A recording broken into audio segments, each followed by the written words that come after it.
Hello everyone, welcome to VS study. VS study में आज के इस वीडियो में हम कवर करेंगे बुक्स एंड ऑथर, किताबें और उसके लेखक। और ये बुक एंड ऑथर जनवरी से जुलाई 2020 तक का है, यानी 7 महीने का जो भी बुक लिखा गया है उसको कवर करेंगे। और हम उसी बुक को लिए हैं जो एग्ज़ाम में आने की संभावना है। सबसे पहली बुक है the spirit of cricket India. इसको लिखा है स्टीव वॉ। ऑस्ट्रेलिया के पूर्व क्रिकेट कैप्टन स्टीव वॉ ने लिखा है।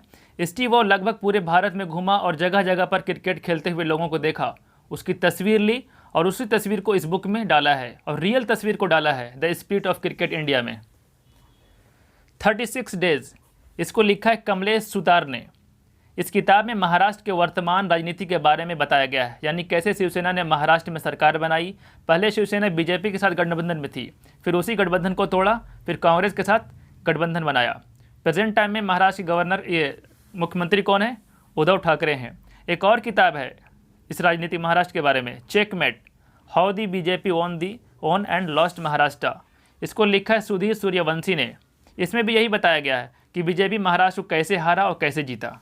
तो ये दोनों किताब महाराष्ट्र की राजनीति के बारे में बताया गया है, चेकमेट और 36 days. Too much and never enough, इस किताब को लिखा है Mary Trump. Mary Trump Donald Trump की भतीजी है। इस किताब में मैरी ट्रम्प लिखी है कि डोनाल्ड ट्रम्प कैसे क्रूर व्यक्ति बने हैं, यानी इस किताब में डोनाल्ड ट्रम्प की धज्जियां उड़ाकर रख दी है मैरी ट्रम्प। ए बर्निंग, इसको लिखा है मेघा मजुमदार। फिर Mahavir the soldier who never died, इसको लिखा है रूपा श्री कुमार और ए.के. श्री कुमार ने। द पेंडेमिक सेंचुरी, इसको लिखा है मार्क हॉनिग्सबॉम ने। देखो, दुनिया में कई तरह के फ्लू आए हैं, जैसे corona virus, SARS, Spanish flu. इस तरह के कई फ्लू दुनिया को प्रभावित किया है, उसी चीज़ का वर्णन किया गया है इस किताब में। पेंडेमिक का मतलब होता है जो कई देशों को, यानी मानवता को प्रभावित करता है, कई देशों को, वो पेंडेमिक कहलाता है। तो इस किताब को लिखा है मार्क हॉनिग्सबॉम ने। Overdraft, saving the Indian saver, इसको लिखा है उर्जित पटेल। ये काफ़ी इंपॉर्टेंट बुक है। इंडियन सेवर बताया गया है बैंक के बारे में। तो बैंक को हम कैसे बचाएंगे? यही बैंक किसी कंपनी को वगैरह को क्रेडिट देकर बचाती थी और अब ज़रूरत पड़ गया है बैंक को बचाने के लिए, तो उसी बारे में बताया गया है ओवरड्राफ्ट में। तो ओवरड्राफ्ट को लिखा है उर्जित पटेल, और Urjit Patel reserve bank of India के 24वें गवर्नर थे। क्लारा एंड द सन, इसको लिखा मशहूर लेखक काजुओ इशिगुरो ने। काजुओ इशिगुरो से एक बात याद आया होगा क्या? 2 साल पहले काजुओ इशिगुरो को साहित्य के क्षेत्र में नोबेल पुरस्कार भी मिला है। काजुओ इशिगुरो का 2 और किताब आया है, पहले आ चुका है, वो काफ़ी इंपॉर्टेंट है। एक है नेवर लेट मी गो और दूसरा है the remains of the day, और अब आ रहा है Klara and the sun. Burned sugar, इसको लिखा है अवनी दोषी।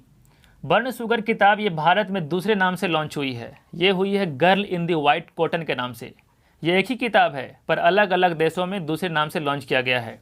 बर्न्ड शुगर किताब बुकर प्राइज़ के लिए भी नॉमिनेट हुआ है, पर आने वाले वक्त में इसको बुकर प्राइज़ मिलता है या नहीं वो देखा जाएगा। Naoroji pioneer of Indian nationalism, इसको लिखा है दिनयार पटेल। दादा भाई नौरोजी के जीवन पर लिखा गया है ये किताब। पायोनियर उसे बोलते हैं जो लीडर होता है, यानी पहला कदम उठाता किसी चीज़ को करने के लिए, उसे पायोनियर कहा जाता है। तो दिनयार पटेल ने दादा भाई नौरोजी को पायोनियर कहा इस किताब में। और दादा भाई नौरोजी एक महान राष्ट्रवादी थे, और दादा भाई नौरोजी एक पहले शख्स थे जो ब्रिटेन के हाउस ऑफ कॉमन में पहुंचे थे। देखो, भारत में एक लोकसभा होता है और दूसरा राज्यसभा होता है। लोकसभा को निचला सदन के नाम से जाना जाता है और राज्यसभा को ऊपरी सदन के नाम से जाना जाता है। तो लोकसभा का इक्वल होता है ब्रिटेन में हाउस ऑफ कॉमन, और राज्यसभा का इक्वल होता है ब्रिटेन में हाउस ऑफ लॉर्ड्स। तो हाउस ऑफ कॉमन पहुँचने वाले पहले एशियाई थे Dadabhai Naoroji. Quest for restoring financial stability in India, इसको लिखा विरल वी आचार्य आरबीआई के डिप्टी गवर्नर भी रह चुके हैं। तो इन्होंने इस किताब को लिखा है। भारतीय रिजर्व बैंक को सरकार को ना कहने का ताकत होनी चाहिए। हालांकि अभी भी वो ताकत है रिजर्व बैंक ऑफ इंडिया के पास, लेकिन कभी सरकार के आगे झुक जाती है रिजर्व बैंक इंडिया, पर इसे ऐसा होना चाहिए ताकि हम ना कभी कह सके। तो वो बताया गया है quest for restoring financial stability in India में। सॉन्ग ऑफ इंडिया, इसको लिखा है रस्किन बॉन्ड। रस्किन बॉन्ड ये खुद अपने जीवन के बारे में लिखा है सॉन्ग ऑफ इंडिया को। और रस्किन बॉन्ड एक जाने माने बच्चों के कहानी लेखक है। रस्किन बॉन्ड का एक और किताब आया है, hop on my adventures on boats, trains and planes. Ruskin Bond ने लगभग पूरे भारत में घूमा, प्लेन में बैठकर, ट्रेन में बैठकर, बोट में बैठकर, और ये बताया कि मेरा क्या एडवेंचर रहा है भारत में। The India way, strategies for an uncertain world, इसको लिखा डॉक्टर एस जयशंकर। स्ट्रेटेजीज का मतलब होता है रणनीति। तो भारत की अभी जो समय चल रहा है, इस समय में भारत क्या भूमिका होगी, क्या रणनीति होगी, इसको बताया है डॉक्टर एस जयशंकर ने। डॉक्टर एस जयशंकर विदेश मंत्री हैं। हैप्पी फॉर नो रीज़न, इसको लिखा है मंदिरा बेदी और सत्यदेव वर्मन ने। मंदिरा बेदी एक्ट्रेस हैं और क्रिकेट की कमेंट्री भी कर चुकी हैं, तो इसको लिखा है मंदिरा बेदी। लेट मी से इट नाउ, इसको लिखा है राकेश मारिया।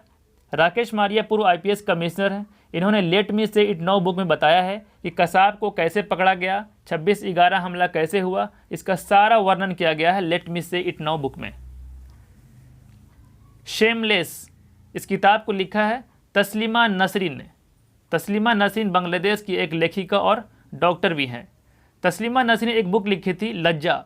उस बुक की वजह से काफ़ी आलोचना हुआ था तस्लीमा नसरीन को, बांग्लादेश में रहना मुश्किल हो गया था। उसके बाद भारत में शरण ले ली। तो लज्जा का ही पार्ट है शेमलेस, तो इसको लिखा है कौन? Taslima Nasrin. Blue is like blue, इसको लिखा है विनोद कुमार शुक्ला, यानी नीला नीला के ही तरह होता है। इस किताब में कहानियों का एक पूरा संग्रह है, नीला, ब्लू इज़ लाइक ब्लू में।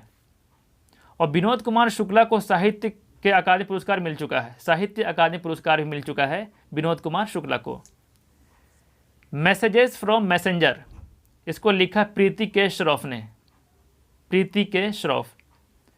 डेथ एंड इनसाइड स्टोरी, इसको लिखा जग्गी वासुदेव। जग्गी वासुदेव को सदगुरु के नाम से भी जाना जाता है। और जग्गी वासुदेव ईशा फाउंडेशन के हेड हैं।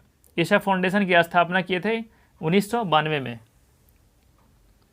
लेगेसी ऑफ लर्निंग, इस किताब को लिखा है सविता छाबरा। सविता छाबरा ने लेगेसी ऑफ लर्निंग बुक में शॉर्ट में ये बताया है कि हम श्रीमद् भागवत गीता से क्या सीख सकते हैं। बलवा, बलवा को लिखा मुख्तार अब्बास नकवी। मुख्तार अब्बास नकवी अल्पसंख्यक मामलों के मंत्री हैं और इन्होंने लिखा है बलवा। बलवा एक उपन्यास है, ये कहानी जैसे फिल्मों की कहानी होता है स्टोरी, वही है इसमें बलवा में। Vijyant at Kargil, the life of a Kargil war hero, इसको लिखा है नेहा द्विवेदी। विजयंत 22 वर्ष की उम्र में कारगिल के युद्ध में शहीद हुए थे। इनको मरणोपरांत वीर चक्र से भी सम्मानित किया गया है विजयंत को। चतुरंगा, चतुरंगा को लिखा आनंद नीलकंठन, मशहूर लेखक। और आनंद नीलकंठन ने बाहुबली किताब को भी लिखा था। ये बहुत ही मशहूर लेखक हैं Anand Neelakantan. Good economics for hard times, better answer to our biggest problems, इसको लिखा है अभिजीत बनर्जी। अभिजीत बनर्जी को 2019 में अर्थशास्त्र के क्षेत्र में नोबेल प्राइज भी मिला था। और इनके अलावा और 2 लोगों को मिला था, इनकी पत्नी एस्थर डुफ्लो और माइकल क्रेमर को। इन 3 लोगों को 2019 में अर्थशास्त्र के क्षेत्र में नोबेल प्राइज मिला था। मसीहा मोदी, मसीहा मोदी को लिखा तवलीन सिंह। तवलीन सिंह एक वरिष्ठ पत्रकार और लेखक भी है। तो मसीहा मोदी किताब में इन्होंने बताया है लिंचिंग, आर्टिकल 370, नागरिकता संशोधन अधिनियम, ये सब के बारे में जिक्र किया गया है मसीहा मोदी में। The room where it happen, a white house memoir, इसको लिखा जॉन बोल्टन ने। जॉन बोल्टन डोनाल्ड ट्रंप के नेशनल सिक्योरिटी एडवाइज़र भी रहे हैं। और the room where it happen किताब भी डोनाल्ड ट्रंप की आलोचना की है। जैसे मैंने पहले बताया कि मैरी ट्रंप का जो किताब था to much and never enough, तो इसमें भी डोनाल्ड ट्रंप की आलोचना हुआ था और इस किताब में भी डोनाल्ड ट्रंप की आलोचना किया गया है। जॉन बोल्टन ने आलोचना किया है the room where it happen में। फ्रॉम द ट्रेंचेस, इस किताब को लिखा है अभिषेक सिंघवी। अभिषेक सिंघवी एक जाने माने वकील हैं। फ्रॉम द ट्रेंचेस बुक में इंपॉर्टेंट केसेस के बारे में बताया गया है। जो कानून पढ़ने में रुचि रखते हैं उसके लिए काफ़ी इंपॉर्टेंट बुक है। गेटिंग कॉम्पिटिटिव, इसको लिखा है आरसी भार्गव। आरसी भार्गव कौन है? ये मारुति कंपनी के चेयरमैन हैं, तो इसको लिखा है आरसी भार्गव ने। द एंड गेम, इसको लिखा है Hussain Zaidi. If it bleeds, इसको लिखा है स्टीफन किंग, मशहूर कहानी लेखक स्टीफन किंग ने लिखा है इफ़ इट ब्लीड्स को। द विजनआर्ड सीरीज सीजन 1, इसको लिखा है Kobe Bryant and Wesley king. Kobe Bryant एक अमेरिकी बास्केटबॉल प्लेयर था जिनकी मृत्यु एक हेलीकॉप्टर क्रैश में हो गई थी। तो कोबे ब्रायंट को क्या बोला जाता है? ब्लैक माम्बा के नाम से भी जाना जाता है। तो विजनआर्ड सीरीज को 2 लोगों ने मिलकर लिखा है, कोबे ब्रायंट और वेस्ले किंग, ये दोनों ने मिलकर लिखा है। फ्यूचर ऑफ हायर एजुकेशन, इस किताब को लिखा है वी पत्ताभी राम ने। भारत में हायर एजुकेशन की भविष्य कैसा होगा, क्या होगा, उसी चीज़ का वर्णन किया गया है इस बुक में। सूरज कदे मरदा नहीं, सूरज कदे मरदा नहीं, इसको लिखा है बलदेव सिंह सदकनामा। सूरज कदे मरदा नहीं एक पंजाबी लैंग्वेज है, इसका मतलब है सूरज कभी मरता नहीं, सन नेवर डाइज। ये किताब स्वतंत्रता सेनानी उधम सिंह के जीवन पर लिखी गई है। जब जलियांवाला बाग कांड हुआ था उस समय पंजाब गवर्नर जनरल था माइकल ओडायर। तो माइकल ओडायर को उधम सिंह ने लंदन में जाकर गोली मारी थी। एमनेस्टी, एमनेस्टी को लिखा है अरविंद सिंह, ये इंपॉर्टेंट बुक है। अरविंद अडिगा को बुकर प्राइज भी मिल चुका है वाइट टाइगर बुक के लिए। अरविंद अडिगा को, अरविंद अडिगा की नई किताब आ रही है एक, एमनेस्टी। हैप्पी बर्थडे वर्ल्ड, इसको भी लिखा है रस्किन बॉन्ड, बच्चों के कहानी लेखक रस्किन बॉन्ड। और एक और किताब लिखा रस्किन बॉन्ड ने, मिरेकल एट हैप्पी बाजार। तो मैंने 2 किताब पहले बताया था रस्किन बॉन्ड का, एक तो सॉन्ग ऑफ इंडिया और एक होप ऑन, और 2 किताब ये है हैप्पी बर्थडे वर्ल्ड और दूसरा मिरेकल एट हैप्पी बाजार। ये काफ़ी इंपॉर्टेंट है चारों किताब रस्किन बॉन्ड का। इनविंसिबल, ए ट्रिब्यूट टू मनोहर पारिकर, इसको लिखा है तरुण विजय। इनविंसिबल किताब में मनोहर पारिकर को श्रद्धांजलि दी गई है। मनोहर पारिकर कौन थे? भारत के रक्षा मंत्री और मुख्यमंत्री भी रह चुके थे। तो अभी गोवा के मुख्यमंत्री कौन है? गोवा के मुख्यमंत्री हैं प्रमोद सावंत। तो मनोहर पारिकर गोवा के मुख्यमंत्री थे। और मनोहर पारिकर की एक और किताब है एन एक्स्ट्रा ऑर्डिनरी लाइफ, इसको लिखा कौन? सदगुरु Patil.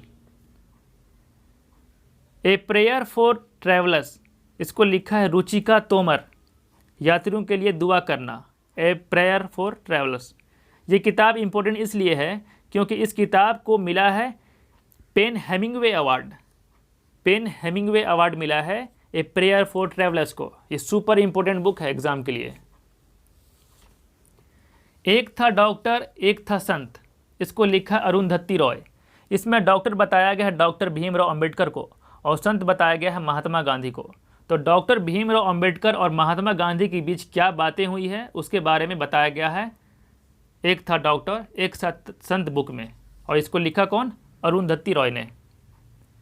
Wuhan diary, dispatches from A quarantine city, इसको लिखा है फैंग फैंग ने।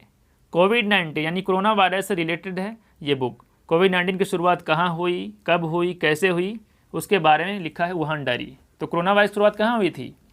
चाइना के वुहान शहर से हुई थी। मेड इन इंडिया, इसको लिखा है मिलिंद सोमन ने। मिलिंद सोमन अपनी आत्मकथा अपनी जीवन के बारे में बताया है इसमें, क्योंकि मिलिंद सोमन ने एक गाना गाया था मेड इन इंडिया जिससे काफ़ी फेमस हुए थे। तो उन्हीं के जीवन के बारे में लिखा है, यानी खुद के जीवन के बारे में लिखा है मिलिंद सोमन ने। Irfan Khan, the man, the dreamer, the star, इसको लिखा कौन है? असीम छाबरा। ये किताब इरफान खान के जीवन पर लिखी गई है। इरफान खान को कैंसर की वजह से मृत्यु हो गई है। बहुत ही क्रिएटिव एक्टर थे इरफान खान। आई होप कि वीडियो काफ़ी पसंद आई होगी। पसंद आई है तो लाइक करें और शेयर करना ना भूलें। और हाँ, अब तक जो लोग चैनल को सब्सक्राइब नहीं किए हैं वो चैनल को सब्सक्राइब कर लें और बेल आइकन को दबाना मत भूलिएगा। मिलते हैं नेक्स्ट वीडियो में। Thank you so much.